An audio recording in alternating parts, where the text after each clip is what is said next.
A radio show host in Seattle called Paul Gallant. You are definitely living in the hindsight world today, Paul. Do you feel there's been a consistent theme with the interceptions? I think every interception really has a different story. I was just kind of curious what Paul gets to say. You got f***ing grow up, mother.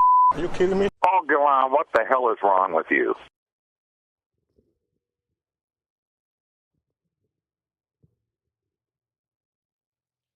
Hello, and welcome aboard another Gallant Says podcast live on Twitch, twitch.tv/Gallant Says or youtube.com/Paul Gallant. Also available wherever you get your podcasts, Apple Podcasts, Google Podcasts, Spotify, Stitcher, and SoundCloud. But for the true experience featuring my pastiness, my eyebrows, and animated expressions, you want to watch this bad boy live.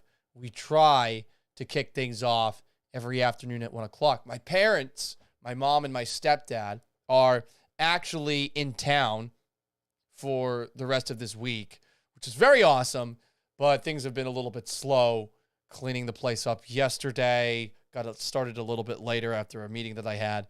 And on top of that, today, I've been running around the new condo I bought, showing them stuff that's fucked up. So, very excited to get this thing started. And I am carrying, guys, a Syracuse tradition unlike any other on today's show. And it might be time, to perhaps commemorate some others who have gone to Syracuse University, like Bob Costas, Marv Albert, and Paul Gallant. I'm officially joining because I think I have pink eye. Remember this? Bob Costas at the Olympics. There's a little bit of pink eye. E315 asks on the Twitch, are you stoned? No, I'm not smoking weed when my mom and stepdad are here. There's a follow-up question to ask there, but look, Bob Costas definitely had pink eye. There's actually a piece up at vulture.com, an oral history of Bob Costas having pink eye at the Olympics. And Bob Costas was even interviewed for it. Went to bed, no pain, but thought it was a bacterial infection. They thought it would be cleared up in a few days with antibiotics. So he wore glasses to partially disguise it. You know what? I too will wear glasses to partially disguise my possible pink eye. Not 100% sure what it is. And Bob, by the way, Paul, why did you refer to Marv Albert when talking about pink eye? Well, yes! Marv Albert is, per a story from the Los Angeles Times from September 26th of 1997, a man who, met a woman in a motel room wearing white panties and a garter belt, lunged at a woman, bit her, and she ripped his toupee off his head. That's how she escaped. There are also some rumors perhaps about him liking certain methods of sitting, if you will. I can't see a fucking thing with these glasses. I'm taking them off. That's Marv Albert, everybody. Syracuse legend. Paul Gallant, Syracuse legend. Bob Costas, Syracuse legend. All of us may or may not have had pink eye at some point in our lives. Who doesn't? Conjunctivitis. It's a thing. Let's normalize the stigma. What's the first thing we're going to talk about today? Well, guys, speaking of eyes, I've always got a wandering eye for my beloved, at least when it suits me, Seattle Mariners. Damn right, we're bringing back the Horatio Kane. Some comments. Reflect the Sun says, hi, Paul's mom and stepdad. Your mom is visiting. This story's blowing my brain. Listen, it's just a little pink eye. They're not here right now. They went off somewhere else. I was like, you might want to leave when I actually do this show. The Seattle Mariners are officially the Astros arch rivals as of today, because this team, unlike the New York Yankees, actually is aggressive. Will it work out? I don't know. Is it the best way to construct a roster? I also don't know. But here's what the Mariners did today. from a Ryan Divish piece in the Seattle Times, the Mariners started to address the glaring need of adding impact hitters to their 2023 lineup with the first of what is expected to be multiple moves this offseason. The team announced Wednesday that it had acquired former All-Star outfielder Teoscar Hernandez from the Blue Jays for reliever Eric Swanson and left-handed pitching prospect Adam Macko. We began our offseason, said president of baseball operations and former friend of the Paul Gallant show in Seattle / Danny and Gallant. We began our offseason with the intent to add impact and length to our lineup. In adding Teoscar to an already solid foundation, we feel we've become a far more dangerous offensive club. Justin Hollander, the Astros general manager, now said, Teoscar has been one of the better middle-of-the-order bats in the American League and will be an exciting addition to our lineup as we look to strengthen our team and return to the playoffs in 2023. Hernandez turned 30 on October 15th, 2021 All-Star, Silver Slugger, I believe, in 2020 and 2021. He'll be a free agent after this coming season, so it is a bit of a rental. 2022 hit 267, 316 with a 491 slash line, 35 doubles, a triple, 25 home runs, blah, blah, blah, blah, blah, blah. 77 runs batted in. 2021 in 143 games, hit 296, 346, 524, 29 doubles, 32 homers, 116 RBIs, a Silver Slugger. That was with, if I'm not mistaken, the Oakland A's. I think he joined the Toronto Blue Jays last year. Might have it wrong there. We'll read some comments in just a moment. The thing that I needed to get to the bottom of, though, is what the fuck is Teoscar? It's a name from the Dominican Republic. I wanted to know what Teoscar meant. I'm guessing it's another version of Oscar. Maybe I'm wrong. But per names.org, the alternative meaning of Teoscar. T is for time you give to friends. E is for enthusiasm in even the most dire circumstances. You should be pretty enthusiastic today if you're a Mariners fan. O is for optimistic. Look at the bright side. See? Another one that fits. S is for serious, not always joking. Well, the Mariners are serious now that they brought in Teoscar Hernandez. C is for charm, the undeniable you. Well, if the Mariners play well enough this year and maybe look better than the Astros, I will jump back on that bandwagon, maybe. I don't know if I can go back there anymore, seeing as I'm no longer a part of the Seattle Sports Friend line. I don't think they like me that much, though. A is for adaptable, for the world is full of unique challenges. R is for romantic, hopefully so. And your boy's romantic because when it comes to baseball, he is French, very French, a free lover. I'm not bound down by marriage, rings, relationship. I jump from town to town. The reason I feel like this makes the Mariners the official arch rival of the Houston Astros is because over the course of the last calendar year, Seattle has made 6 moves, 7, 8 technically, that show they mean business and at the very least are trying to make the biggest waves possible. I don't know what this does to them long term, but let's just go back in time to less than a year ago, November of 2021.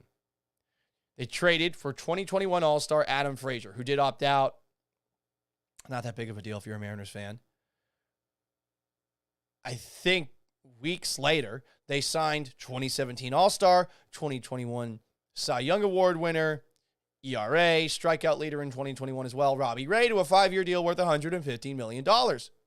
March of this year, they traded for 2018 All-Star Eugenio Suarez and 2021 All-Star Jesse Winker. Winker didn't really do much. Suarez, though, showed some power. July, the trade deadline. They traded for 2019 and 2022 All-Star Luis Castillo. They signed him to a 5-year, $108 million contract in September. August, they signed Julio Rodriguez, your rookie of the year this year, Silver Slugger, to a 14-year, $400 million contract. And just today, they traded for 2021 All-Star, 2020 and 2021 Silver Slugger, Teoscar Hernandez. They are being aggressive, and I'm happy that this is finally taking place for Mariners fans who, I remember when I was in Seattle, were consistently frustrated with what they felt was a lack of action. I think that they've really operated over the last couple of years perfectly.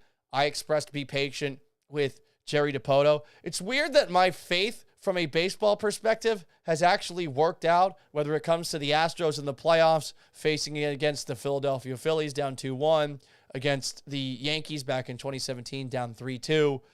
I've ended up being right. I don't think I'm that smart of a baseball mind.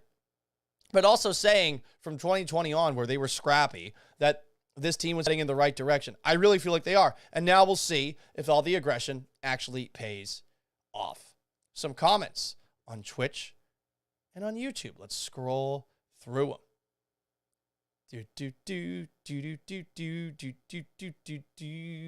Scooby-doo, doo-ba-doo, wop, shoo-wop. Reflect the Sun says, let's fucking go Mariners. We won't throw fat pitches to Yordan Alvarez this next year. Yeah, if I were the Mariners, I would do what I used to do to hitters I didn't like in MVP Baseball 2005. I didn't like Alex Rodriguez, so when playing as the Red Sox in MVP Baseball, I would throw at A-Rod's head every single time. Alicio Garcia on YouTube says, Mariners are solid. StoneJam206 asks for a year. It does feel like it's for a year, unless there's some sort of contract extension that took place after I wrote down all my notes. Yeah, it could be for longer. I do think that Hernandez has been a bit of a hired gun over the last couple of years. And I keep on forgetting to transition back. If you're watching this on Twitch or on YouTube, you might notice that I've just had like a big thing up for a little bit of time. The meaning of the name Teoscar. I'm looking up, off the top of my head, I forget, Teoscar Hernandez and just his entire history in baseball. Because I know something that a lot of you holier-than-thou Mariners fans might not want to hear is that this guy made his debut in 2016 with the Houston Astros and technically was a part of the 2017 Houston Astros. He did get traded to the Blue Jays. I think he got a World Series ring. And then for the rest of 2017 through 2022, before this trade to the Seattle Mariners, he was in Toronto. But you would think that a guy who's 30, who becomes a free agent after this season, who has yet to sign a long-term contract, $10.65 million contract going into this year with the Blue Jays to avoid arbitration. I guess there's probably one more year of team control, so that's the deal. If Hernandez plays well, okay, maybe the Mariners extend him, but something tells me that he is going to want to go to the open market and try to crack $100 million or something like that. I'm not sure that Jerry Dipoto is going to be willing to do that. What other comments do we have? Teoscar means, where is my shoes in Spanish? Not really, but wanted to say that. I feel like that might have been racist. E315 says, I thought Teoscar meant the Oscar. E315 says, Paulie G, tell Robbie Ray Yordan says hello. I do want my Mariners fans friends and my Astros fans friends to be friends. I don't think it's possible. I am both Romeo and Juliet in the middle of this, being a baseball whore. Please don't judge me and my baseball sexual proclivities. But, yeah, the Mariners are being really aggressive. Speaking of aggressive teams, remember when the New York Yankees used to be aggressive? Because now they're fucking babies. And I know they signed Anthony Rizzo, bringing him back for 3 years. It's like a 3-year deal. That's really a 2-year, 1 year at the third year of the contract, player option. Whenever I think of the Yankees now, especially after they lost yet again in the playoffs to the Astros, this time getting swept in 4 games, I think of a scene from Gladiator. I think it's one of the most important scenes in movies, and this is probably going to get me a copyright strike or something like that on Twitch or on YouTube, but you should watch it anyway so that you can understand the reference. At the very beginning of Gladiator, which is one of my 2 favorite movies, Gladiator and Braveheart, I watch those movies a lot. There is a moment where a German man steps up on a hill and does the following.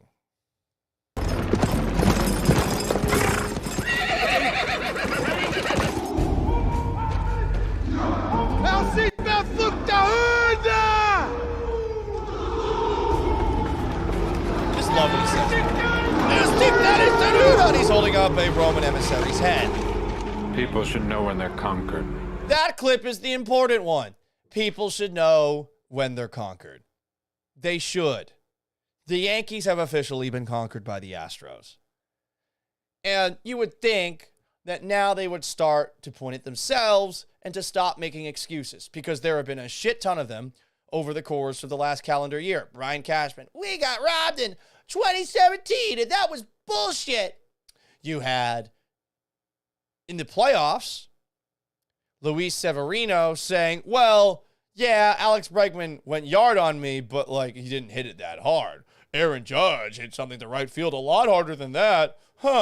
Aaron Boone went further saying, well, maybe if the roof wasn't open, that would have been a home run at Minute Maid Park. Now you have the complete package. You have players, you have a manager, you have the general manager, and now you have the team owner.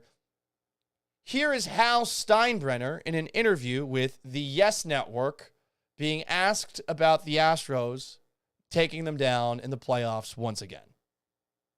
You look at the Houston Astros, they have knocked you guys out of the playoffs 4 times since 2015. This last time, decidedly so, in 4 games in the ALCS. When you look at that organization, why do you think they're better? I'm not going to make excuses. They did go into the playoffs a bit healthier than us, but that's all I need to fucking hear. Once again, same thing. These guys cannot stop making excuses. Need to hear it one more time? Let's go back just a little bit. I'm not going to make excuses. They did go into the playoffs a bit healthier than us, but I don't give a fuck what you say after the but. One more time. I'm not going to make excuses. They did go into the playoffs a bit healthier than us, but just complete and total whiny little babies. Oh boy. There is a part of me, and I've said this before, there is a part of me that really misses when the Yankees were villains, but I have enjoyed this massive excuse parade that they have created for every single setback. Every single time they are eliminated, it's someone else's fault, it's cheating, it's this, it's that. What do you think George Steinbrenner would say to his kid hearing that? He'd roll his eyes? Would he fire his son? Is that allowed? Can you fire your son? Can you fire your son into the sun? I don't know. Some comments on Twitch. Is that guy, says E315, related to Cal McNair? Alicio Garcia says, what a baby. My Yankee fan friends have been very quiet of late. Some of them talked a little trash this year when I said, yeah, the Astros are going to overtake the Yankees by the end of the regular season. I didn't think it would take a month for the Astros to overtake the Yankees. It was like 4.5 games separating them. This supposedly historic season. I get it. The Yankees suffered injuries last year. The Astros were remarkably healthy this past season. Still, the excuses got to stop. Speaking of babies, can you believe football players actually care about their health? Hashtag soft. The football time in Houston Sounders started playing as I did that. There's a double standard in the NFL for quarterbacks and other players, and you might have seen it in Sunday Night Football. Sunday Night Football, Dre Greenlaw was ejected late in the first half for a helmet-to-helmet hit on Chargers quarterback Justin Herbert. I want to get a video of the Herbert hit. I didn't have it ready to go. So, here we go. We got the clip on. We got the clip online. Let me mute this thing. And here we go. You can speak for yourself. You can judge for yourself. Here is a play where Justin Herbert, scrambling forward, is hit. And it resulted in, I thought, a gross overreaction. Here you see Herbert. I think he gets hit after the play there. Oh, wait. Is this the week 1 injury? Jesus Christ. Okay. You know what? I got to say, I got to figure out something else. I can't use Bing anymore. I can't use Bing to live search things. Justin Herbert. Dre Greenlaw. Let's see if this actually works. Here we go. Okay. So there you have Herbert stepping up in the pocket. He's scrambling. Yeah, Greenlaw left his feet, and Greenlaw acted a little bit too excited after he did it. I have no problem, though, with a man going low to hit a quarterback who's going low to the ground. You know what? If you're going to run forward like that, if you're going to slide like that, don't do it. Is it super egregious? Is it the worst thing ever? It's not good, but when I'm watching this, and you can watch it on twitch.tv/Gallant Says or youtube.com/Paul Gallant. You can watch it live with us. We'll show it a couple more times. I'm going to try to do this in sort of like instant replay or Zapruder film kind of method. So here you see him. He's kind of being brought down by the legs. He is kind of giving himself up. It's really difficult to determine. If you see the first down line right there, and that it's 3rd and 6, and you're Dre Greenlaw, in a game where if the Chargers get the first down, given that it's 13-10 with 33 seconds to go, they'll have an opportunity to drive closer into field goal range and score a touchdown. What are you supposed to do here? Because if that was a running back, or if that was a tight end, or if that was a wide receiver, you would be allowed to hit him. Reflect the Sun says, should have been ejected, lowers head, aim for his helmet. Dave Wyman says this a lot on Seattle Sports, whatever it's called now. This isn't the Matrix. It's very easy for us to point at this specific moment right here where Greenlaw has a decision to make and say, yeah, I'm going to be able to properly, where he's not broken down, get my shoulder into the absolute right spot and hit a guy. I'm not saying this is a clean hit, but what he does there is he goes forward and Herbert awkwardly kind of falls into him. I'm not making an excuse for the play. I just think that quarterbacks get way too fucking babied, and I don't think that quarterbacks should be treated entirely separately from the rest of players on a football field. Reflect the Sun continues saying, call me Sapa. That could have broken his neck even for a running back. I'm not okaying the hit, greenlighting the hit. What I'm saying is quarterbacks get treated differently because Greenlaw wasn't just penalized for that. He was ejected. Walt Anderson, the referee, called it a flagrant act when he spoke to a pool reporter about why disqualification was warranted from the game. Anderson continued in a pool reporter interview, what the officials had was a flag for a player lowering his head and making forcible contact. Rule 19 allows us when a flag is thrown to examine the play, and if we feel the action is flagrant, then the rule allows us to disqualify the player. And that's what we determined. It was a flagrant act. I think the way that he acts after the play, and you can watch it really quickly right here. See as he gets up the top of your screen, where he does like essentially like a suck it kind of motion, or he is just putting his hands down and yelling at the sky. I think if he doesn't make that little gesture right there, I don't know that anything gets called. Also, credit to Justin Herbert for just getting up to at least one knee after that happened. But look, guys going forward, it's a violent game. And if you're trying to stop the guy from getting a first down, should that be an ejection? I think it's easier said to just, when in doubt, go with the health of a quarterback. But the problem is, this is only would happen if this was a quarterback. I just have a hard time thinking that a guy running forward like that, potentially diving forward for a first down, that guy would get the same kind of treatment, like a 15-yard penalty, and the player would be ejected for it. Now, let's shift over to another play that happened this week, because this, I thought, in the moment, was a little bit more ticky-tack.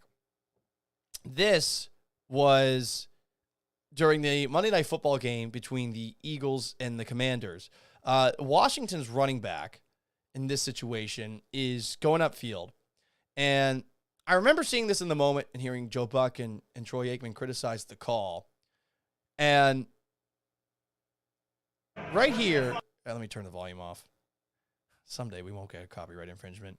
But as he's going forward here, look, see the Eagles player go into him? So I saw that at first, and I thought that they were calling a personal foul, which I believe is at least what the referee said on the field, for this Eagles player hitting the Washington Commanders running back as he was going out of bounds. I thought it was ridiculous. And they didn't make it clear. And it looks like his shoulder is going into the Commander player's shoulder. But then you see his helmet make contact with the Commander player's helmet. And when that happens, okay, that makes sense. That's a helmet-to-helmet contact. I don't think they made that call on the field, but it was really confusing in the moment.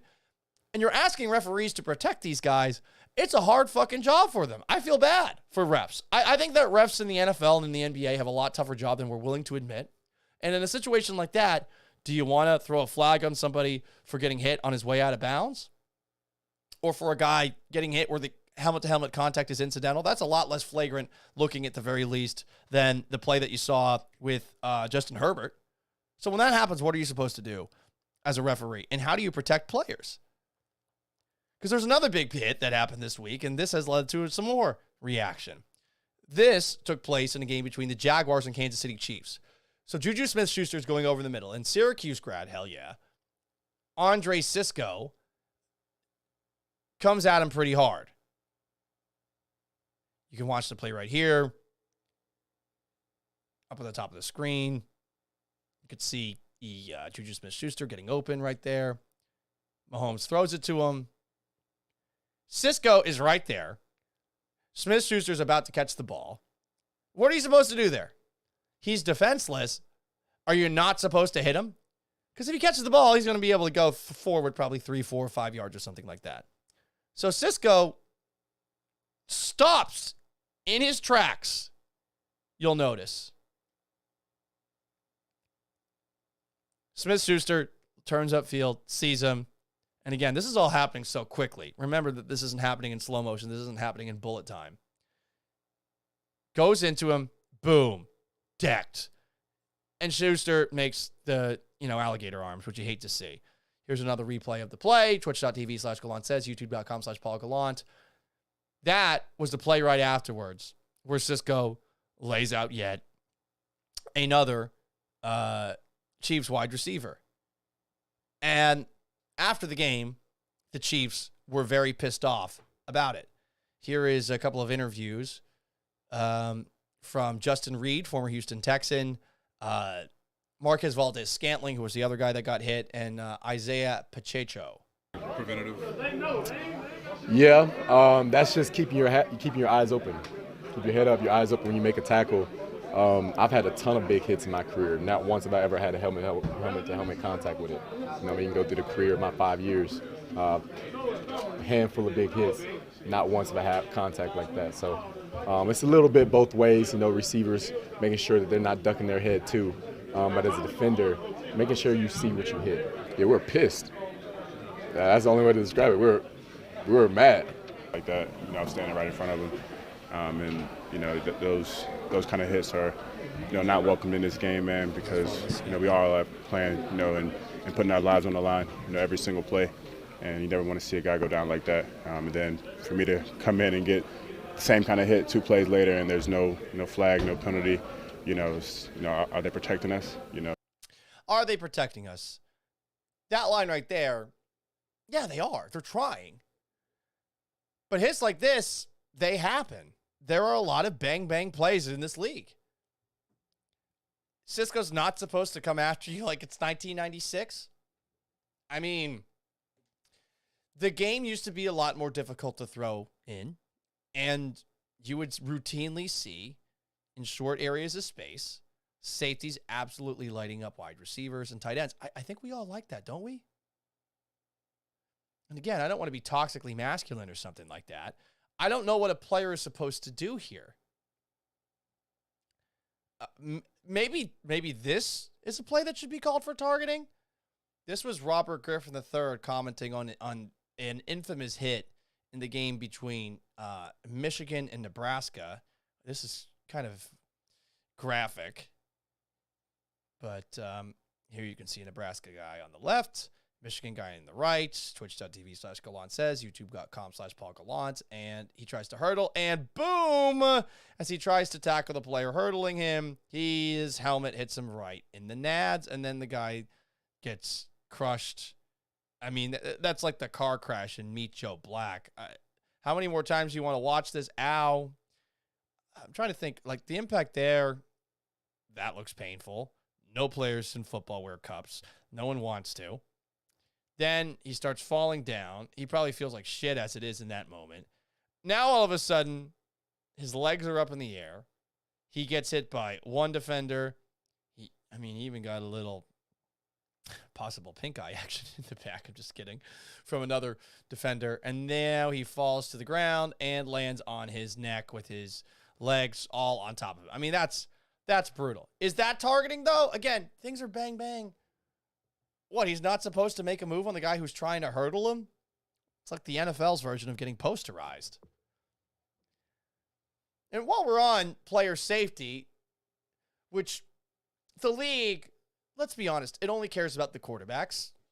That's why they're going to make calls that are in favor of Tua Tagovailoa or Justin Herbert, and why they're not going to make calls on receivers. This is a league that is for a very violent sport. What do you think is going to happen over the course of a game? And like, to say, again, Valdez-Scantling, like, I don't think they care about player safety. You signed up for this. It's a violent fucking game. You can't take all of the violence out and have the product still be the same way enjoyable. The violent part of football is what we love. It is. I know some people love the offense, but I would say that a lot of those people are liking the fantasy football element of it. The actual sport itself is a beautiful game that takes a whole lot of courage to play. I'm not saying to take that away entirely. I am just saying, you're saying they're not, or do they care about us? Are they even going to protect you? They're trying. They really can't. There's not much that they can do. There really isn't. And by the way, there's also been a lot of talk about fields and how safe those are for players. Do you trust the NFL to do the right thing when it comes to fields? I don't think there's a right answer. Some of these fields that you see out there, Chicago, Washington, they're just absolute shit shows. But now all of a sudden you have the actual Players Association, after Jerry Jones said that artificial turf is as safe as a grass field. After that took place, the NFLPA came out and said, slit film turf fields suck. Giants, Jets, Lions, Saints, Colts, Bengals all have fields like that. The NFL fired back the next day saying slit film surfaces have 2 to 3 more injuries per year, but most of them are ankle sprains as opposed to ACL injuries on other synthetic fields. I mean, the fields are going to be bad regardless. These venues are not designed just for football, even though you think that they would be designed for football, because those venues are only holding 8 events, 9 events in a good year, maybe more if the team makes the playoffs a season. The rest of it, it's going to be concerts. Like, they don't really give that much of a shit about the grass fields. They care about the actual money that the institution is going to make through whoever comes in, luxury seats, etc., etc., etc. But there's a lot of hullabaloo about some of the fields, specifically the one in Germany for the game on Sunday morning between the Bucks and Seahawks. Now, here's a picture from Danny Heffites.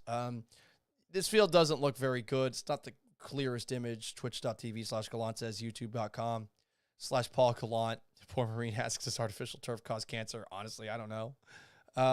AstroTurf seemed to be a lot worse than whatever they're putting out there now. But what happened was you saw a bunch of people on the Seahawks criticizing it. Bruce Irvin said, the NFL made us fly 10 hours to play on a terrible-ass field like that. Shit's crazy. Then Pete Carroll on my former station said the playing surface was a nightmare. They're never going to get it the way that you want it. It's just hard. I think that maintaining a grass field is really difficult. The Texans have tried multiple ways to do it. They had pallet grasses before they converted to synthetic turf.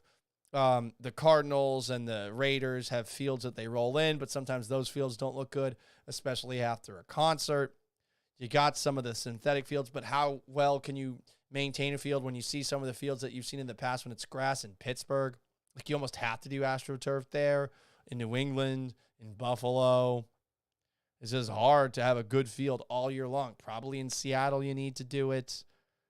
Those northern places, like Are you going to be able to have a good field all year round? Probably not. Made out of grass. To go away from synthetic fields, like Aaron Rodgers was calling for that. That's fucking dumb. You can't do that. It doesn't work. Poor Marine says both teams were on the same field. I'm sure that the Bucs had their own issues with it, but the Bucs, and specifically Tom Brady, was like, yeah, it was great to play in Germany. Germany ruining grass fields. What a surprise, by the way. That's never happened before. Hey, you want to talk a little politics, guys? Because something did happen today. Speaking of Germany, lots of people have compared Donald Trump in the past to Hitler. All right, well, in case you didn't see that earlier today, something I think a lot of us expected to happen happened. America great and glorious again. In order to make America great and glorious again, I am tonight announcing my candidacy for President of the United States. He looks really orange in this video. Twitch.tv/Gallant says YouTube.com/Paul Gallant. And you know what? That's fine. I enjoyed the Jersey Shore as well.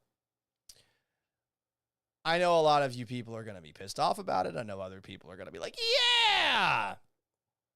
All I will say is this. I have missed some elements of Donald Trump. I miss the crazy off-script nature of him because it was absurd. I miss the energy. Some people brought up in the press conference that he didn't have a lot of energy up there. I would agree with you. But some of what I miss is how mad some people got online about him. For some reasons, understandable. The guy was definitely not what you would expect as far as forward-facing mascots for your country. I know that president is a little bit more than that. But I've missed the crazy off-script nature and some of the stuff that the guy threw out on Twitter. And in that press conference, I read a transcript of it. There were some funny moments. I do kind of miss his hyperbole. Blood-soaked streets and cesspool cities. An invasion at the border. A little much there. Vowed to execute those convicted of selling drugs.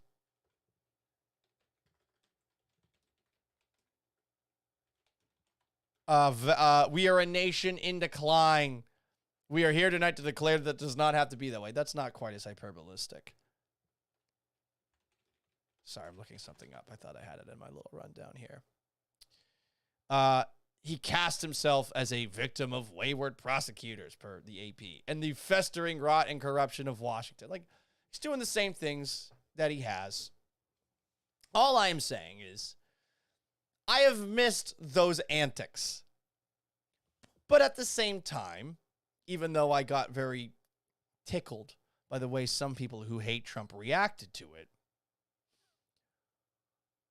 there's enough people that are so hook, line, and sinker into the guy, like it's a drug or a cult, that makes me feel like now would have probably been the time for the Republicans to move on. You know, like there are some things that I don't totally disagree with him on. Shocker. There's an extent to which I like that he's calling out the voting process directly instead of passive aggressively like the Democrats did with the Russia leaks.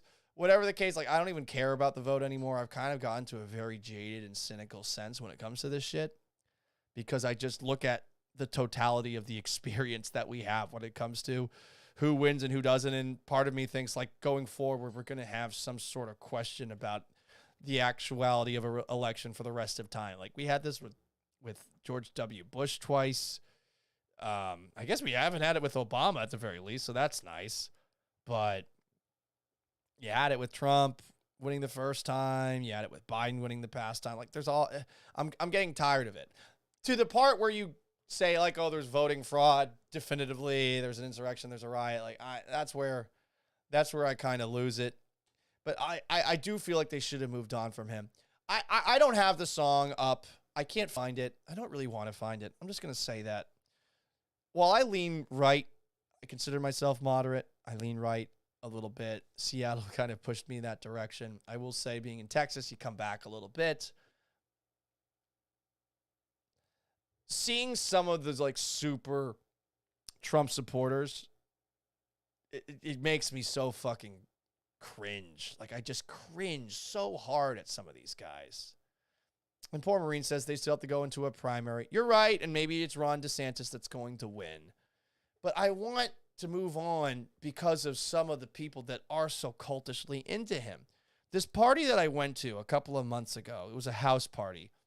And there was this guy who I guess was on The Bachelor at one point, and he made this song about how he's like voting for Donald J. Trump. And it was a fucking shitty song. It was just objectively fucking terrible.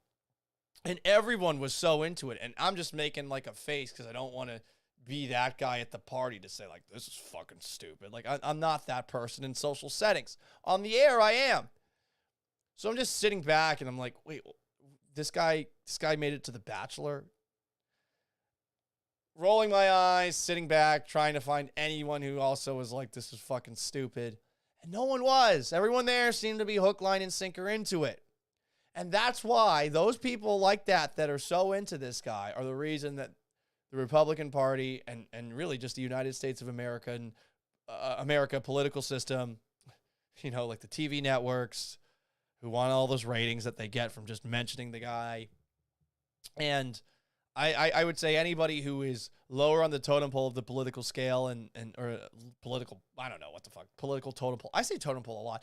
Those people that are on the lower end of the totem pole politically, there's a lot of people out there that senators like on a state level and et cetera, they want to make sure that they get reelected. So they won't come out against him. They won't support him. Or go be against him. There's a part of that where I hate it. Like, they're clearly trying to get reelected and they're not actually being honest with their feelings because they realize how hardcore some of his voters are, his fervent supporters are, the ones who actually listen to those songs. And that bums me out. That really does bum me out. Anyway, poor Marine. Last comment. It's true. We are fucked. Yes, we are. Very long podcast. I got to organize these thoughts a little bit better and find a better system to play some of the videos. Twitch.tv/Gallant says, YouTube.com/Paul Gallant. Sorry to end on a very depressing note, but I do thank you so much for joining me, whether on the podcast itself. Gallant says podcast is on Apple Podcasts, Google Podcasts, Spotify, Stitch.